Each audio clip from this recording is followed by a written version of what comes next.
jungle.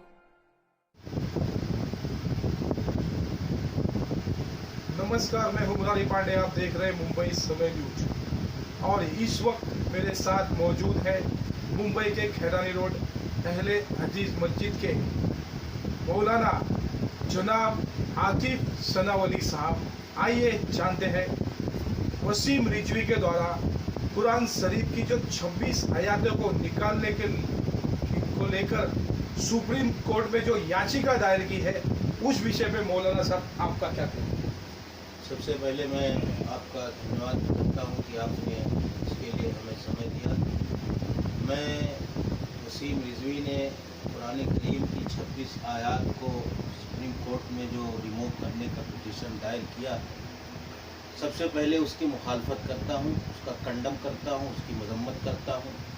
और उसने जो ये काम किया है, ये मुल्क के मजहबी हम आहंगी और आपसी भाईचारा को मिटाने के लिए, नफ़रत का माहौल पैदा करने के लिए बीजेपी और आरएसएस के शह और इशारे पर इस तरह के वो बयानात बार बार देता है और इस तरह की खबासत और शैतानी जहनीत का जो उसके अंदर शैतान और इब्लीस का जोर और उसकी सोच मौजूद है, उसका वो इजहार टीवी पर, चैनलों पर और दीगर जगहों पर करता रहता है।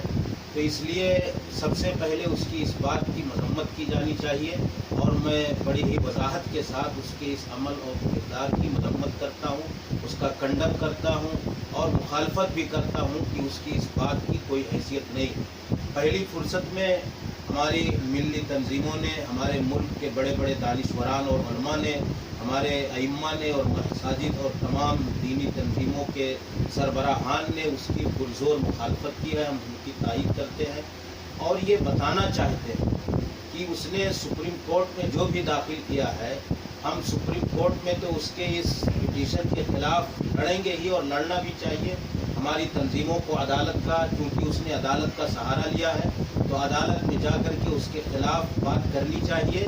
दूसरी बात, आपको ये मालूम होनी चाहिए कि ये कुरान करीम जो है, ये अल्लाह ताला ने आसमान से अपने बहुत अजीम फरिश्ते जिब्रील अमीन के ज़रिए से अल्लाह के आखिरी पैगंबर और रसूल सरताज रसूल जिन्हें कहा गया जनाब मोहम्मद रसूलुल्लाह सल्लल्लाहु अलैहि वसल्लम पर नाजिल फरमाया। तो ये एक रब्बानी कलाम है और रहमानी अल्लाह रब्बुल आलमीन का कलाम है। अल्लाह ताला ने इसे आसमान से नाजिल किया है और कुरान करीम की हिफाजत की जिम्मेदारी अल्लाह ही ने लिया है। अल्लाह ने कुरान करीम में कह दिया है, इन्ना नहनु नज़्ज़लना ज़िक्रा व इन्ना लहू लहाफ़िज़ून, कि हमने इसको आसमान से नाजिल किया है और क़यामत की आखिरी सुबह तक, आखिरी दिन तक ये कुरान करीम यूं ही ऐसे ही जैसे जिब्रील अमीन लेकर के आए थे, नाजिल किए थे, उसी तरह ये महफूज रहेगा। तो इसमें हमें बहुत ज़्यादा घबराने की ज़रूरत नहीं है। और इस तरह के एतराज़ात और इस तरह के वाहियात और खुराफात अल्लाह के आखिरी पैगंबर रसूल सल्लल्लाहु अलैहि वसल्लम पर और इसी तरीके से अल्लाह की तरफ से नाजिल करदा इस आखिरी किताब कुरान करीम पर बहुत ज़माने से होती आई रही। ये यहूदियों की साजिश है। हमारे मुल्क के अंदर जो इस मुल्क की मजहबी भाईचारा, गंगा जमुनी तहजीब और हिंदू मुस्लिम और सिख ईसाई को मिल कर के जो आपस में लोग रहते हैं, एक दूसरे के मजहब का एहतराम करते हैं, एक दूसरे की मजहबी किताबों का एहतराम करते, हम गीता का एहतराम करते, वो हमारे कुरान का एहतमाम करते। तो कुछ लोग ऐसे हैं जो इस मुल्क की इस भाईचारगी को और आपस में मुसलमानों के मिलजुल करके रहने को और एक दूसरे के मजहब और धर्म के एहतराम और उसके तई जो उनके जज्बात हैं उसको पसंद नहीं करते हैं। तो ये उनके इशारों पर काम कर रहा है और ये आरएसएस के लोग हैं, ये बीजेपी के लोग हैं और ये यहूदी जहन इसके पीछे कार फरमा है, जो ये वसीम रिजवी इस तरह की लानतें और ओल पोल और इस तरह की बकवास और खुराफात वहाँ बकता है बैठ करके, आज उसकी वो हैसियत नहीं है। तो बहरहाल थोड़ा सा हमारी तंजीमों ने इस पर बड़ा सख्त रद्द अमल किया है। हमारे मुल्क के दानिश्वरान और उलमा ने, हमारे सियासी रहनुमाओं ने, हमारे इस इलाके के साबिक MLA और इसी तरीके से साबिक वज़ीर महाराष्ट्र के हमारे नसीम भाई ने भी इस पर अपना रद्द अमल का इजहार किया है। तो इस तरह से एक सिलसिला चला है और ये बहुत अच्छी कोशिश है। सब लोगों ने एक आवाज़ के साथ उसकी मुखालफत की है, लेकिन हम अपनी उम्मत को और लोगों को ये पैगाम देना चाहेंगे कि उससे कुछ बिगड़ने वाला नहीं है।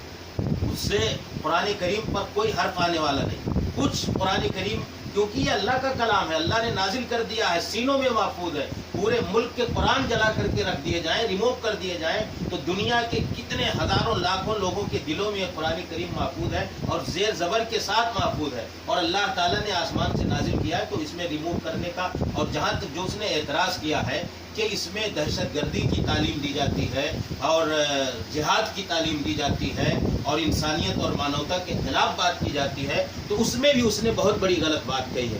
قرآن کریم اللہ تعالیٰ نے جو نازل کیا ہے ایک ایک انسان کے ساتھ, پوری انسانی اور مانوتا برادری کے ساتھ, بہت ہی انسانیت کے ساتھ, اچھے برتاؤ کے ساتھ, اچھے کیریکٹر اور بیہیو کے ساتھ پیش آنے کی تعلیم دیتا ہے. اور یہ جو اس نے لوگوں کے ذہن کو ورگلانے کی کوشش کی ہے, آپ بتائیں کہ جو مدرسوں کو ٹارگٹ کرنے کی کوشش کی ہے, علماء پڑھانے والوں کو ٹارگٹ کرنے کی کوشش کی ہے, ایسی کوئی بات نہیں ہے. وقت نہیں ہے کہ میں ان آیات کے حوالے سے تفصیل سے آپ سے بات کہوں, لیکن میں یہ چیلنج کرتا ہوں کہ قرآن کریم کی ایک آیت ایسی نہیں ہے جو مسلمان کیا, اسلام کیا, کسی بھی دھرم کے خلاف کوئی بات کہتا ہو, کسی انسان کے خلاف کوئی بات کہتا ہو. قرآن کریم ایک انسان کے قتل کو پوری انسانیت کا قتل کہتا ہے. قرآن کریم ایک چیونٹی اور ایک جانور کے ساتھ اچھے برتاؤ کی تعلیم دیتا ہے, صحراؤں اور جنگلوں اور درختوں کے ساتھ اچھا برتاؤ کرنے کی تعلیم دیتا ہے. تو انسان کے ساتھ وہ کس انداز میں برے برتاؤ کی تعلیم دے گا. تو قرآن کو ہم یہ پیغام دیں گے اپنے برادران وطن کو,